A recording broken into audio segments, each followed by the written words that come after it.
नमस्कार, आप सभी का ज्ञान मंच के चैनल पर स्वागत है। सावन माह की शुक्ल पक्ष पंचमी तिथि को हम नाग पंचमी का त्योहार मनाते हैं। सनातन हिंदू धर्म में नागों को बहुत ही शुभ और ऊंचा स्थान दिया गया है। शिव जी गले में वासुकी नाग को धारण कर लेते हैं और भगवान विष्णु शेषनाग पर विराजमान है। नाग देवता की मदद से ही समुद्र मंथन सफल हो पाया था। इसी कारण हिंदुओं में नागों की पूजा की जाती है, उन्हें प्रसाद चढ़ाया जाता है और उन्हें अत्यंत शुभ माना जाता है।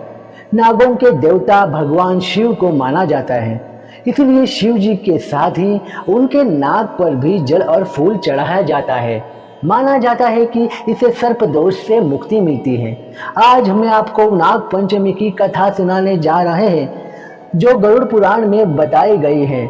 एक समय की बात है, एक गांव में एक औरत दूध बेचा करती थी। उसकी एक ही पुत्री थी जो बहुत ही संस्कारी थी और सरल स्वभाव की थी।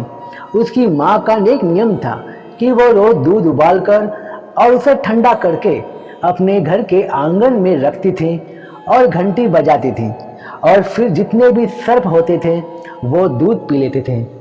उसने अपने बेटी से कहा था कि ये सर्प ही तुम्हारे भाई है, अगर मैं ना रहूं तो तुम अपने भाइयों को याद कर लेना।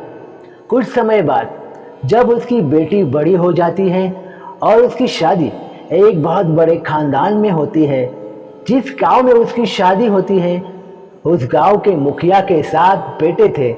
उनके सबसे छोटे बेटे के साथ इसका विवाह हो जाता है। सातों बहुओं में छोटी बहू सबसे ज्यादा संस्कारी थी।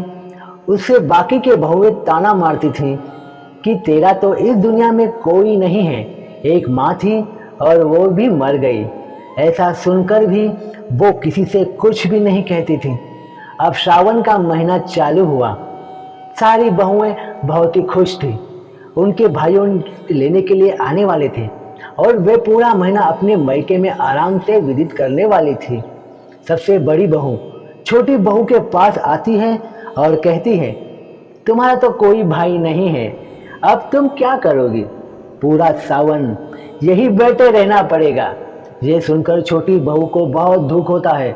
वो बहुत रोती है और रोते रोते पेड़ के पास जाकर बैठ जाती है। तभी पेड़ से शेषनाग बाहर आते हैं और उसे याद कराते हैं कि तुम्हारी माँ मुझे दूध पिलाया करती थी और तुम मेरी बहन की तरह हो। तुम चिंता मत करो, तुम मेरे साथ नागलोक चलो।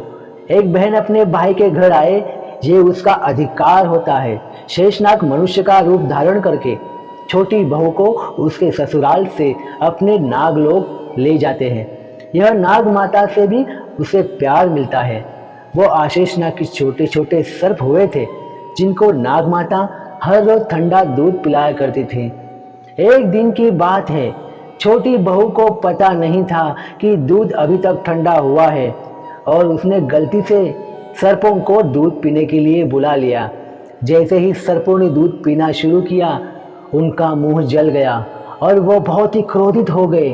वो छोटी बहू को डसना चाहते थे, पर नाग माता के समझाने पर उन्होंने छोटी बहू को छोड़ दिया और शेषनाग उन्हें अपने ससुराल छोड़ने के लिए आए। इस बात के अगले सावन फिर आएंगे ऐसा बोले। उसे छोटे सर भी बड़े हो गए थे, पर वो छोटी बहू से बदला लेना चाहते थे। उन्होंने सोचा कि इस बार सावन में उसके घर जाएंगे और वो उसे डस लेंगे। सावन का महीना शुरू हो गया। छोटी बहू को पता था कि उसके भाई आने वाले हैं, इसलिए उसने एक दिन पहले ही अपने भाइयों के लिए ठंडा दूध, मीठी रोटी, फल, दाल ये सब बना कर रख दिया था। उसने अपने भाइयों के स्वागत के लिए घर के बाहर सर्प रंगोली बनाई और जैसे ही वो आए उन पर सुगंधित पुष्पों की वर्षा की, उन्हें कुमकुम का तिलक किया, फिर उन्हें ठंडा दूध, मीठी रोटी और फल खिलाए और अपनी गलती के लिए माफ़ी मांगी।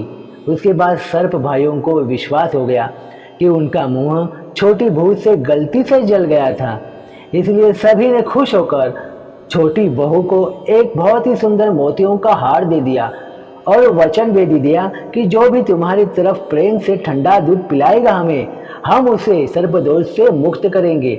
तब से सावन मास के शुक्ल पक्ष के पंचमी तिथि को नाग पंचमी का त्योहार मनाया जाता है, जिससे सारी औरतें नाग देवताओं को अपना भाई मानती है। उनके लिए ठंडा दूध, मीठी रोटी, फल फूल आदि से उनकी पूजा करती है। तो दोस्तों, ये थी हमारी नाग पंचमी की कथा। आपको ये कथा कैसी लगी हमें कमेंट में ज़रूर बताइए। ऐसे रहस्यमय कथाएं सुनने के लिए हमारे चैनल को सब्सक्राइब कीजिए। तो मिलते हैं इसी प्रकार की अगली वीडियो में। तब तक के लिए राधे कृष्ण राधे कृष्ण राधे कृष्ण, हर हर महादेव।